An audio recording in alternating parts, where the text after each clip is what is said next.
Assalamualaikum warahmatullahi wabarakatuh. Saya Muhammad Mahfur Agung, dosen Prodi Hukum Ekonomi Syariah Fakultas Syariah dan Hukum.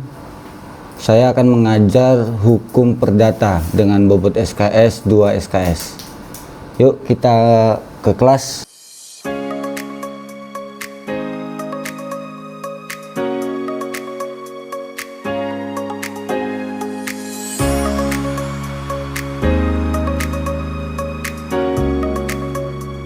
Assalamualaikum warahmatullahi wabarakatuh. Waalaikumsalam warahmatullahi wabarakatuh. Gimana, sehat? Sehat. Sehat ya, alhamdulillah. Silakan ketua kelas, sebelum kita memulai perkuliahan pagi hari ini, ketua kelas memimpin doa supaya pembelajaran kita bisa berjalan dengan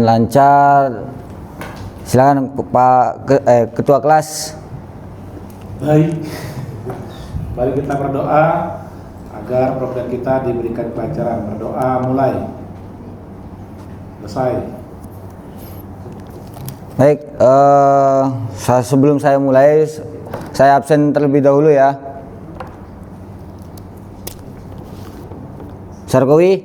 Siap, hadir. Arifatullah? Hadir. Dina? Saya Pak. Fajar? Hadir. Jaka? Hadir. Faisal? Hadir. Rio? Tidak hadir, Pak. Oke, cukup ya.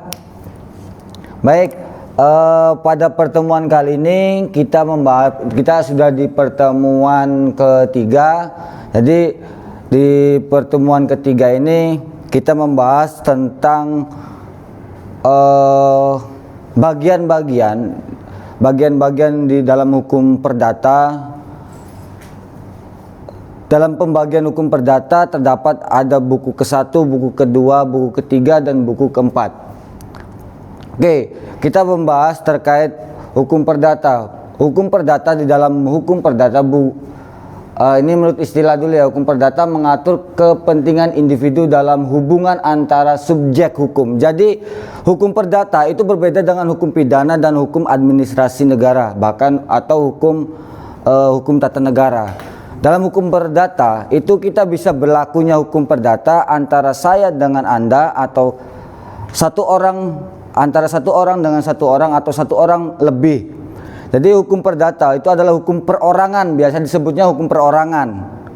Hukum perorangan artinya adalah menurut pasal 1 mengatur hak dan kewajiban antar individu dalam pengambilan keluarga dan masyarakat. Jadi di dalam hukum perdata, kapan sih hukum perdata itu timbul atau muncul atau berlakunya hukum perdata? Ketika terdapat lebih dari satu orang, itu sudah dinamakan hukum perdata atau hukum perorangan. Contoh, dalam bagian hukum ketiga atau buku ketiga KUH Perdata. Di situ ada nama buku ketiga hukum perjanjian atau perikatan. Contoh, saya dengan saudara Fajar melakukan suatu perjanjian secara tidak tertulis. Berlakunya hukum tersebut hanya kepada saya dengan Fajar. Berbeda dengan hukum publik.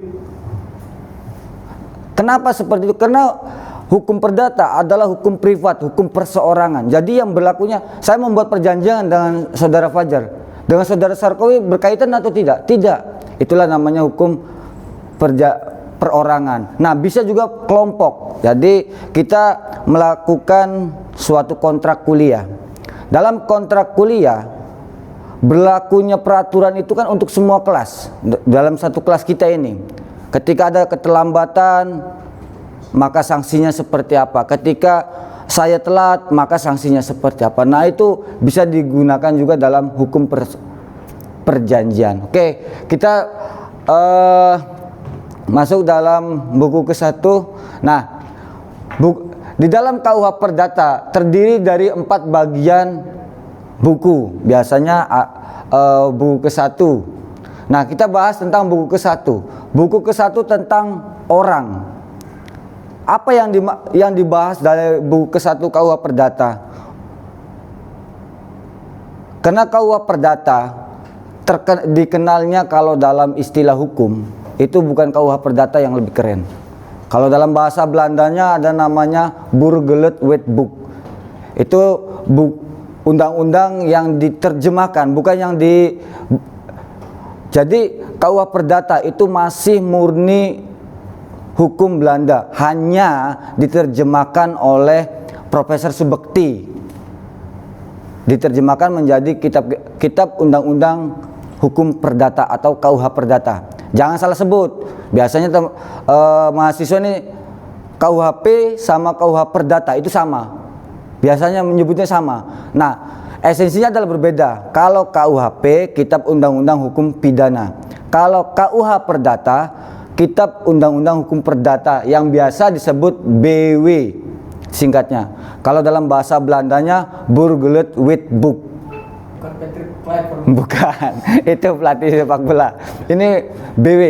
Nah, hampir semua kitab undang-undang itu hasil karena kita negara yang bekas jajahan kolonial Belanda, maka sistem hukum kita baik BW pidana maupun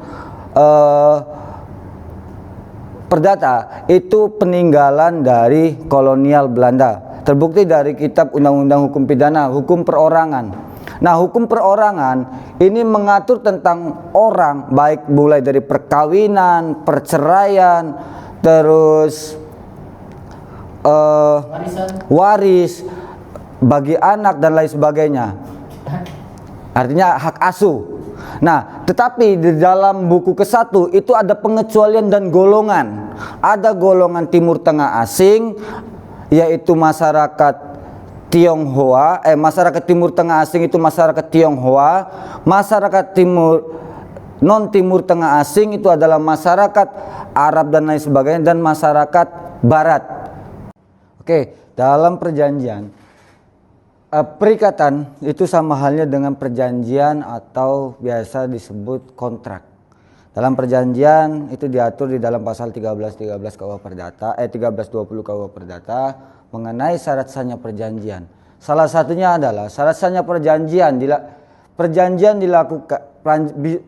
itu bisa dilakukan dengan satu syarat. Ada yang dijanjikan, ada para pihak, baik pihak satu maupun pihak kedua, ada barang yang dijanjikan, cakap hukum dan klausa yang halal. Oke, kita bahas terkait cakap hukum. Di dalam KUH Perdata, cakap hukum itu orang dianggap dewasa di dalam KUH Perdata itu 21 tahun. Kalau di dalam administrasi negara itu kan berapa tahun Sarkawi? 15, 17. Kalau dalam hukum Islam dianggap dewasa? Balik. Oke, jadi ada beberapa pendapat bahasanya kalau di dalam KUH Perdata orang dianggap dewasa atau cakap hukum itu 21 tahun. Atau, tapi ada pengecualian kalau di dalam KUH Perdata, atau dia yang sudah pernah kawin. Jadi walaupun belum 21 tahun, walaupun baru 16 tahun, tapi sudah kawin, maka dia dianggap dewasa atau cakap hukum, bisa melakukan suatu perjanjian. Tetapi bagaimana ketika dia sudah kawin tapi cerai?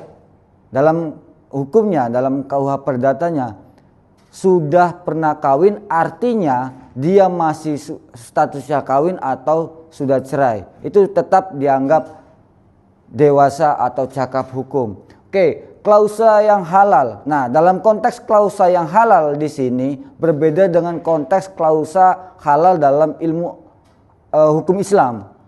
Klausa halal dalam KUH Perdata tidak bertentangan dengan undang-undang. Artinya, kalau kita berkonteks tidak bertentangan dengan undang-undang, selagi undang-undang tidak melarang, maka klausa itu halal.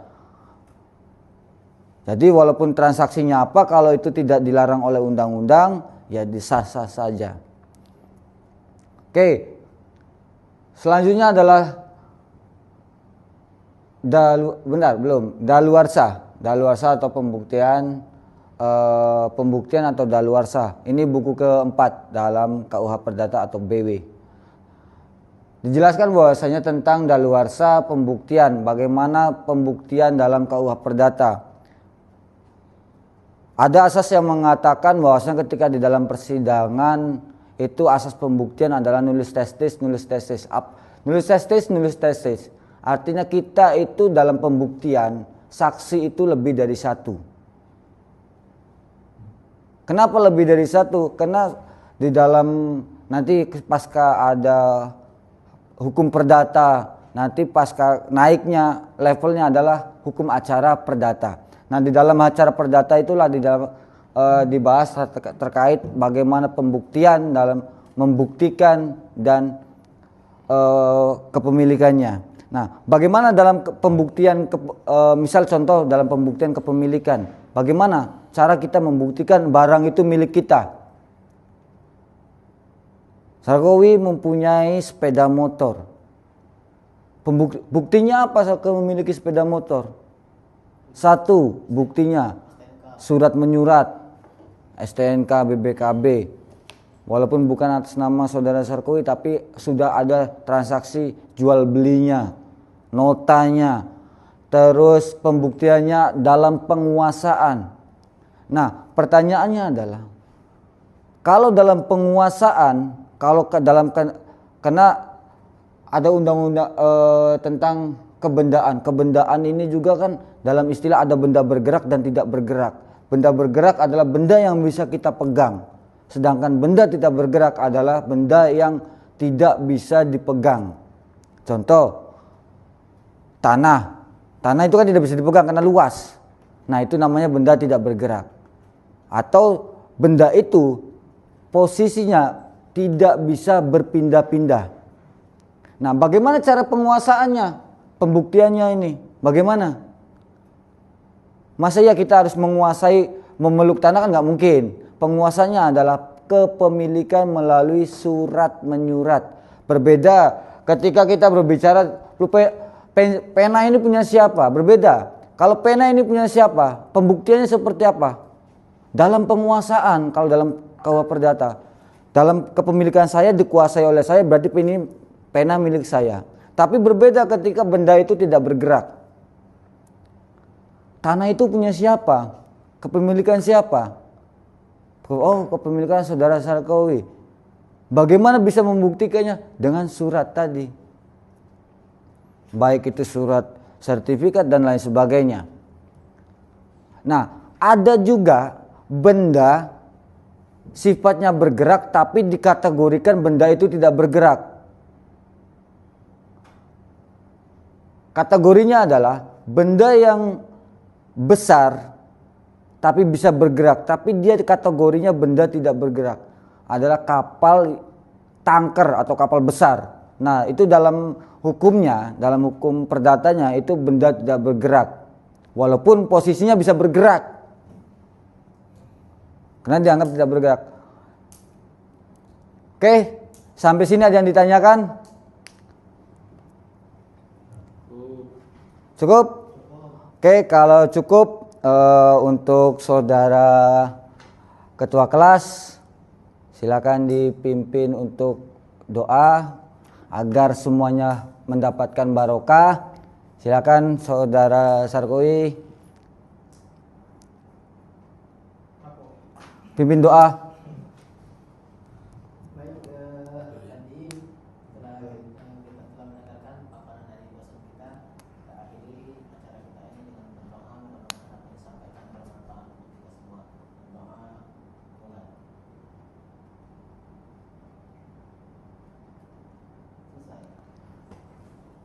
Baik, terima kasih. Untuk tugasnya adalah untuk saudara mencari mengkaji dalam kehidupan keseharian saudara-saudara penerapan dari, silakan pilih saudara menganalisa dari buku ke-1 atau buku kedua, buku ketiga atau buku keempat. Di dalam penerapan masyarakatnya seperti apa? Di sekeliling saudara terutama penggunaan penerapan dan penggunaan KUH Perdata. Mungkin itu saja yang bisa saya akhiri, kurang lebihnya saya mohon maaf. Akhirul kalam wallahul muwaffiq ila aqwamit thoriq. Wassalamualaikum warahmatullahi wabarakatuh.